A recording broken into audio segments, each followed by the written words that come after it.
예, 안녕하십니까. 우리 한국 해사 포럼이 부산 항을 탁 집어가지고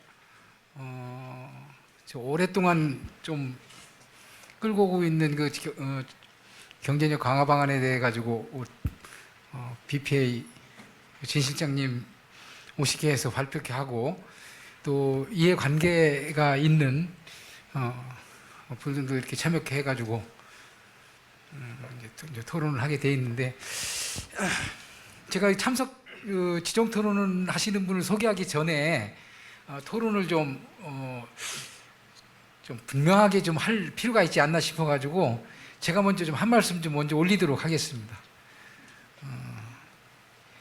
부산 신항의 문제는 제3자가 우리 지금 진 실장이 발표하신 내용이나 부산항에서 현재 운영되고 있는 사항을 누가 들으면 답은 명약관하게 나와 있습니다.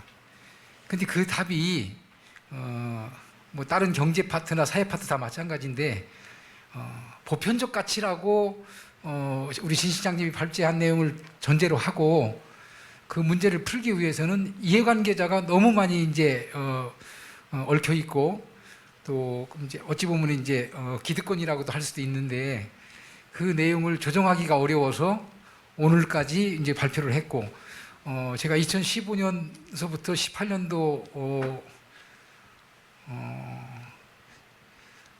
8월 27일까지인가 제가 있었는데요. 3년 내내 이 내용을 얘기를 했던 겁니다. 그래서 오늘 여기 엔노라는 또 이해 당사자도 되시는 전문가들이 오셨으니까 진짜 각자의 입장에서 최적의 방안을 제시를 해주고, 또 우리 해양수산부에서 또 오셨고 또 BPA의 정책실장님도 오시고 했으니까 그걸 경청을 해서 가급적이면 방향성이라도 좀 잡아놓고 시간을 끌더라도 일정한 타임 스케줄에 의해서 진행이 됐으면 좋겠다라는 생각을 하고 제가 오늘 여기 이 토론에 참여하겠다고 이렇게 좀 말씀을 드렸던 겁니다. 그러면 오늘 지정 토론하는 분들을 소개를 해 올리겠습니다. 먼저 제 왼쪽으로 해양수산부의 박영호 과장님이십니다. 예, 안녕하십니까. 해양수산부 항만물류기획과장입니다. 그 다음에 HMM. 지금 이제 여러 재반 사정으로 어려움을 많이 겪고 있지만 그래도 착착착 개발을 하고 있는 BCT의 사장님 오셨습니다. 네. 예, 안녕하십니까. 이상식입니다. 그 다음에 많은 분들이 걱정을 했지만 그 걱정을 일거에 부식하는 수준으로 정상적으로 성장을 하고 있는 HMM의 윤상무님 오셨습니다. 예, 열심히 하고 있는 HMM의 윤상무입니다. 제 오른편에 이제 애국적 선사를 대표한다고 좀 생각을 할 수가 있는데요. 머스크에서 오셨습니다. 네, 안녕하십니까. 한국머스크 박재도입니다. 그러면 지정 토론에 들어가겠는데요. 아까 우리 진 실장이 말씀하신 걸 제가 한 번만 찝겠습니다. 이제 우리 진 실장님이랑 일할 때의 경험인데 제가 몇 가지만 좀 말씀을 좀 올리겠습니다. 지금 ITT라고 터미널 운영사와 이렇게 이해관계가 있어서 이제 칸막이가 돼 있는데 이게 밖으로 가서 다시 들어가는 게 너무 불편하고 동선도 길고 해서 제가 한 2년 정도 우리 직원들이 애쓰고 저도 그 사장님들하고 토론도 하고 뭐 방안도 제시하고 했는데 제가 BPA 그만둔 지 이제 한 2년 10개월 됐는데요. 저는 그때쯤에 다 됐다 해가지고 지금 잘 되는 줄 알았거든요. 근데 안 되잖아요. 그 안 되는 이유가 지금 최적 방안의 답은 같은 맥락에 있다고 생각을 합니다.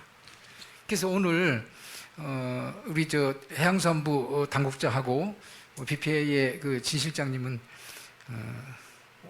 부산항이 성장해야 되는 당위성하고 또 그렇게 될 거라고 하는 그 여건하고를 기존 터미널 운영사, 그다음에 국적 외국적 선사의 요구사항 이해관계를 잘 청취하고 조정을 해서 이 작은 문제부터 큰 문제까지 해결할 수 있는 방안을 좀 마련하는 그런 계기가 됐으면 좋겠다. 저 이런 좀 생각을 하고 있습니다. 그래서 우선 오늘 그 2-4 단계 개발하면서 여러모로 참 외생 변수에 의해서 애를 많이 먹으셨는데 생각보다 빨리 그 준공을 하고 내년도에 이제 개장을 한다 해서 되게 반가웠습니다. 하여튼 기존 체제 내에서 어떻게 공격적으로 자리를 잡고 또 우리 부산신항의 한 일원으로서 어떻게 성장을 해야 될 건지 정부와 BPA의 입장을 감안해서 우선 2-4 소개도 좀 해주시고 그렇게 해서 여러 가지 의견을 좀 내주셨으면 좋겠습니다. 예, 알겠습니다. 저희들은 지금 부산신항 2-4단계 컨테이너 부두 민간 투자 사업으로 현재 신항에서 건설 중에 있습니다. 내년 2022년도 6월 16일 공식 개장을 목표로 하고 있고요. 터미널 처리 능력은 약 한 220만 TU를 목표로 하고 있습니다. 신항에 지금 현재 5개 터미널 운영사가 있는데요. 내년에 저희들이 개장을 하게 되면 10년 만에 신항에 이제 6번째 터미널이 이제 탄생하게 됩니다.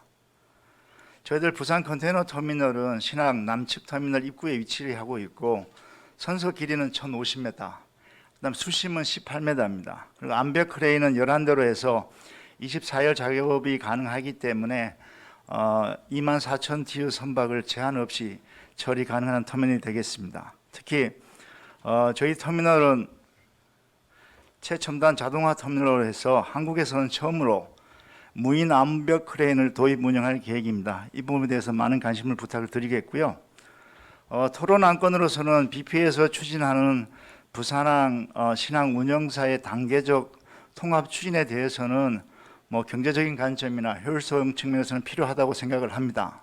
하지만 시기나 방식 부분에 있어서는 시장 원리에 따라서 상호 이해관계자가 주도를 하고 그다음에 정부에서 지원하는 방식이 합리적이라고 생각을 합니다.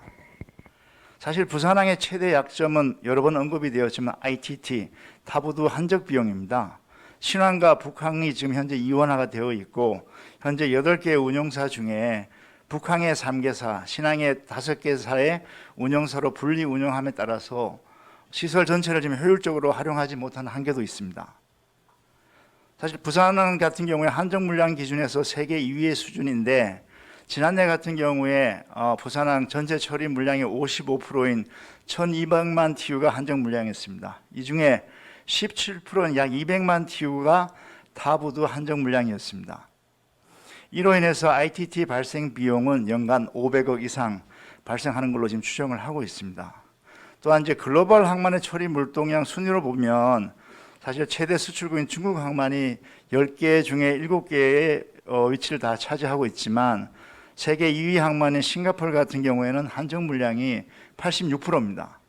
부산항이 지금 한 53%, 두바이가 52%, 그리고 말레이시아 포트켈랑이 63%로 이들 항만들은 지리적인 강점을 통해서 한정 물량 중심의 물동량 확보를 사실상 전쟁을 하고 있는 그 상황이 되겠습니다. 싱가포르 터미널 운영사인 PSA는 선사의 영업 전략인 엔드-투-엔드 서비스 전략이 인라인에서 발빠르게 대응을 하고 있다고 생각을 하고 있습니다. 또한 글로벌 원형 선사인 MSC, 또 CMA CGM, 코스코, ONE, 그리고 HMM과도 버추얼 조인트 벤처를 설립 운영하고 있습니다. 이를 통해서 홈포트인 싱가포르의 물동량을 지금 안정적으로 확보하고 있는 그런 상황이 되겠습니다. 또한 두바이 항만 운영사인 DP월드 같은 경우에는 두바이 홈포트에 해상 서비스에 추가해서 항공, 철도를 연결하는 두바이 로지스틱 코리도를 운영하고 있습니다. 최근에는 피더 회사라, 그다음에 물류 회사를 인수를 통해서 터미널 영역 이외에 물류 부분의 투자를 강화하는 등 사업 영역을 확대하고 있는 상황이 되겠습니다. 부산항의 경우에는 최근 얼라이즈 선사의 기항 터미널 변경, 그리고 터미널 운영사와 장기 계약에 따라서 BP에서 추진하는 신항 내 터미널 운영사 통합 일정이 조정에 필요한 그런 상황이 되겠습니다. 궁극적으로 신항 운영사 통합도 부산항 경쟁력 확보의 일환이고, 이를 위해서는 절대적인 물동량 증대를 위한 전략도 병행이 되어야 된다고 생각을 합니다. 부산항의 최적 운영 방안에 대한 제안사항으로서는 먼저 저는 신항 운영사 통합 계획과 병행하여서 단기적으로는 부산항의 최대 약점인 ITT 비용을 정부나 BPA 차원에서 일부 보존하는 방법도 검토 제안이 필요하다고 생각을 합니다. 부산항과 싱가포르는 한정 물량 비중이 각각 53%, 86% 수준입니다. 싱가포르 같은 경우에는 모든 항내 이송은 PSA 주관에서 항내 선박이나 트럭을 이용해서 수행을 하고 있습니다. 부산항은 구조가 다르지만 항내 ITT 비용의 일부 보존을 통해서 부산항 물동량을 추가 유치하는 전략이 궁극적으로 신항 경쟁력 확보에 도움이 될 것으로 생각을 합니다. 두 번째는 2023년도 7월 개장 예정인 서컨테이너 터미널 포함해서 신항 기능이 절대적으로 확대가 필요합니다. 이를 위해서는 북항 터미널 기능을 신항으로 조기 이전도 필요하다고 생각을 합니다. 현재 코로나의 불확실한 상황, 그리고 이에 따른 서플라이 체인 붕괴로 인해서 해운 경기가 좋아 보이나 코로나 이후에 글로벌 해운 시장 성장은 제한적이라는 전문가 의견들이 굉장히 많습니다. 궁극적으로 해상 물동량 성장은 예전에 비해서 보수적인 수준이 될 것으로 보여집니다. 이에 대한 선제적인 대응을 통해서 ITT 최소와 더불어서 부산항 경쟁력 확보가 필요하다고 생각을 합니다. 마지막으로는 항만 자동화 부분입니다. 사실 컨테이너 보드 같은 경우에는 수동형 항만, 그 다음에 반자동화 항만, 자동화 항만, 그리고 완전 자동화 항만으로 구분이 됩니다. 내년 6월에 공식 개장 예정인 2-4 같은 경우에는 반자동화 2단계입니다. 즉 선박 하역 작업은 무인 원격 운전이고 이송 장비는 유인 운전, 장치장 작업은 완전 자동화 운영 시스템입니다. 하지만 선박 하역 작업과 이송 장비에도 완전 자동화를 시행하고 있는 경쟁 항만, 예를 들자면 로텔담 마스터블록, RWG 터미널, 그다음 미국 롱비치 LBCT, 그다음 중국 청도의 QQCT, 상해 양산 4단계 터미널에 비해서 여전히 부산항 터미널 같은 경우에는 운영 경쟁력이 많이 처져 있다고 생각을 합니다. 정부의 스마트 항만 구축 전략과 연계해서 부산항만의 자동화 추진에 대한 가속도도 절대적으로 필요하다고 생각합니다. 지금 BP에서 발표하신 중장기 계획에 따르면 2030년도에 3,200만 TU의 물동량을 목표로 하고 있습니다. 이를 달성하기 위한 구체적인 계획과 전략 수립도 병행되어야 한다고 생각을 합니다. 감사합니다. 이상입니다.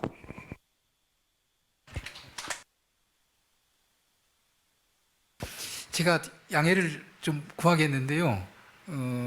이렇게 질문을 하셨는데 제가 다른 토론에 가보면 나중에 모아서 답변하고 그러면 뭐 또 안 하는 경우도 있고, 그래서 집중도 떨어지고, 그래서 제가 간략간략하게 우리 BPA 진 실장님한테 이상식 사장님이 말씀하신 거 정말로 단답으로 그냥 좀 여기 좀 확인이 필요한 사항만 좀 답변을 줬으면 좋겠는데, 통합의 필요성은 인정하지만 이해하고 당사자는 터미널 간에 조정을 해서 이해관 계좌가 하는 것이 좋다. 정부는 지원을 좀 하는 거로 하는 것이 어떠냐. 뭐 새로운 얘기는 아니에요. 저는 저 생각은 있는데 제가 얘기하면 안 되고 진실장이 얘기 좀 해주고, 두 번째는 ITT 관련해서 얘기를 하는데 이건 터미널이 협조를 해주면 줄일 수도 있는데 좀 불필요하게 하고 있는 것 관련해서 정부가 아니면 뭐 BPA가 어느 정도 지원을 할 건지 말 건지 요거에 대해서 코멘트 좀 해주시고, 그 다음에 전체 통합 일정에 대해서도 좀 우리 박영호 과장님도 오셨으니까 일단 어떤 식으로 일정을 정하겠다 정도는 답을 줬으면 좋겠고요. 그 다음에 이제 진짜 난색인데 보는 사람에 따라 틀리는데 부산항의 북항 기능 얘기가 핫 이슈거든요, 사실은. 근데 정말로 부산 신항의 터미널 운영 체제가 고효율화돼서 누가 봐도 저 정도의 체제면 정부에서 생각하고 있는 3단계 개발을 안 해고도 앞으로 10년, 15년은 버틸 수 있겠다라는 정도의 이렇게 좀 확신이 선다면, 뭐 시기는 좀 다르겠지만요. 그러면 북한 문제도 같이 거론이 됐으면 좋겠는데, 북한에도 수많은 이해관계자가 걸쳐 있고 지역 경제 문제도 있고 한데, 그 문제에 대해서도 좀 간략하게 코멘트 좀 해주시고, 그다음에 항만 자동화는 제가 기억하기에 2018년도까지는 아직 청도나 로텔담이나 싱가포르나 하고 있는 것이 아직 진행형이고 불안정성이 높아서 우리는 반자동화로 간다라고 이제 했던 건데, 여건이 바뀌었는지도 좀 얘기 좀 해주시면 좋겠습니다. 예. 예, 물류정책실장 진기호입니다. 먼저 그 통합에 대해서 이해관계자가 주도적으로 해야 되고, 정부 항만당국은 지원 기능을 수행해야 한다. 100% 공감합니다. 결국 이제 그 주주사의 이해관계가 가장 필요로 하기 때문에 주주사가 큰 틀에서 일단 합의를 하셔야 되고, 그 이후에 항만당국이 어떤 지원을 할 것인지에 대해서는 같이 협의를 해서 할 필요성이 있다. 다만 경쟁 항만 자체가 지금 아까 발표에서 말씀드렸습니다만은 홍콩도 그렇고 다 이렇게 통합을 해서 경쟁력을 키우고 있기 때문에 저희들도 너무 이해관계자 위주로 가서는 시간이 너무 걸리지 않느냐. 그래서 어느 정도 이해관계자가 한 발씩 물러서서 항만당국하고 조금 경쟁력을 키우기 위해서 시기를 앞당길 필요성이 있다, 이렇게 생각을 합니다.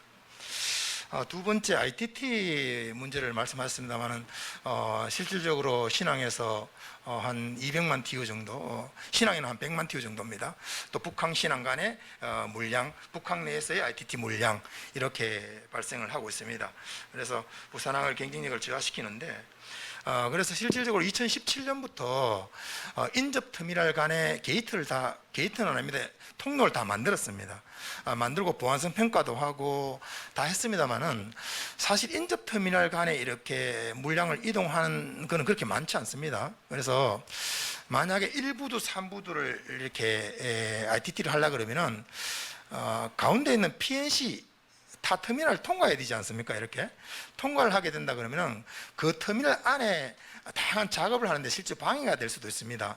그래서 터미널 내의 속도 규정, 뭐 30km 이내 이렇게 지켜야 될 문제도 있고, 그 다음에 안정성 문제, 그 다음에 게이트를 통과할 때 데미지 체크 문제, 이런 문제, 그 다음에 또 실질적으로 ITT를 이용함으로 해서 실질적으로 선사가 비용이 절감돼야 되는데 비용 절감되는 부분은 발생하지 않는다 하는 문제가 있습니다. 그래서 이런 여러 가지 문제로 인해서 ITT 통로는 만들었습니다만은 실질적으로 그렇게 많이 지금 하고 있지 않다, 이용하지 있지 않은 상황이고, 저희들이 이제 뭐 예를 들어서 긴급 화물이라든지 도로 외곽으로 할 수 있는 장착 화물이라든지 이런 화물은 지금 이용을 하고 있는 그런 상황입니다. 앞으로 이게 사실 통합을 위한 전 단계로서 국려지책으로 ITT를 만들었거든요. 원래는 펜스를 없애고 운영 통합을 해버리면 필요가 없는 부분이 되는데, 그 전 단계로 이렇게 하다가 보니까 이렇게 진행되는 게 있고, 또 이걸 하기 위해서는 조금 비용적인 이제 지원을 말씀을 하셨는데, 만약에 지금 저희들이 항만공사에서 연간 뭐 사장이 계십니다만 ITT를 포함한 인센티브 비용이 굉장히 많은 비용이 나갔습니다. 한진 사태 직후에는 약 400억 원 정도가 인센티브로 나갔고, 지금은 전반적으로 한 150에서 200억 원 정도를 지급을 하고 있습니다. 다양한 분야 인센티브입니다. 한적 화물을 유치하기 위한 분야 인센티브를 지급하고 있고, 이 ITT 비용에 대해서는 지난해 우리 정부 항만당국하고 같이 또 별도의 ITT 보조금을 마련해서 지급한 바는 있습니다. 도로 안전 문제 관련해서. 그래서 다양하고 그때그때 그 변화에 맞춰서 인센티브를 이렇게 지급하고 있다는 말씀을 드리고요. 또 하나는 이제 북한 기능을 신앙 쪽으로 조기 이전할 필요성이 있지 않느냐 하는 문제였습니다. 그래서 이 부분에서는 굉장히 참 민감한 문제입니다. 북항도 사실 700만 TU 정도입니다. 700만 TU 정도면은 우리 전 세계 항만 중에 한 22위 정도에 속하는 항만입니다. 하나의 큰 항만과 비교할 수 있습니다. 요코하마 동경항을 다 합치면 그 정도 됩니다. 그런 항만의 기능을 신항으로 이전을 하자 하면은 북항에 있는 화물을 처리하는 근행 위에 다양한 기능들이 있습니다. 거기에 선용품부터 시작해서 유류 공급부터 시작해서 급유 뭐 다 있습니다. 그래서 그런 게 동시에 이렇게 검토가 돼야 되지 않느냐 이렇게 생각을 되고 중장기적으로 봐서는 신앙적으로 통합하는 게 맞다 이렇게 생각합니다만은 그 시기라든지 이런 거에 대해서는 좀 더 면밀한 검토가 필요하다 이렇게 말씀드릴 수가 있겠습니다. 항만 자동화에 대해서 마지막으로 말씀하셨습니다만은 사실 항만 자동화 부분에서는 참 저희들이 그 당시에 2009년도, 2010년도 한진 오픈하고 현대 오픈할 때만 하더라도 사실 인접국에서 저희 항만을 벤치마킹하러 왔었거든요. 근데 그 이후에 야드 자동화 이후에 저희들은 이제 자동화를 안 했는 거죠. 그 사이에 뭐 유럽은 그 전부터 했습니다만은 인접국이 지금 항만 자동화를 하고 있습니다. 그래서 저희들도 지금 반자동화 자동화 레디 부두 이렇게 하고 있습니다. 그래서 야드의 자동화는 지금 하고 있고요. 그 다음에 이상식 대표님께서도 말씀하셨습니다만은 SDS 겐트리 크레인에 대해서도 원격 조정으로 지금 하려고 하고 있습니다. 다만 SDS하고 그 ARMC 야드 크레인 사이에 있는 이송 장비에 대해서는 지금 유인으로 하고 있는데 이것도 충분하게 무인이 가능할 걸로 이렇게 보입니다. 다만 항만에서 종사하시는 근로자 문제도 있기 때문에 이런 부분은 그거와 연계돼서 자동화를 취해야 되지 않겠냐 하는 생각을 가지고 있고 정부에서도 2030년 이후에는 완전 자동화를 한다 이런 목표를 가지고 있는 걸로 알고 있습니다. 예, 이상입니다. 제가 일부러 통합 일정도 말씀을 하셨는데 그거는 우리 박영호 과장님이랑 같이 조율해서 얘기해야 될 것 같아가지고 제가 진 실장한테 부탁을 안 드렸고요. 이따 또 자유토론 시간에 또 이상식 사장님 지금 들으시고 여러 가지 또 의견이 있잖아요. 그건 이따 자유토론 시간에 말씀하시는 걸로 하고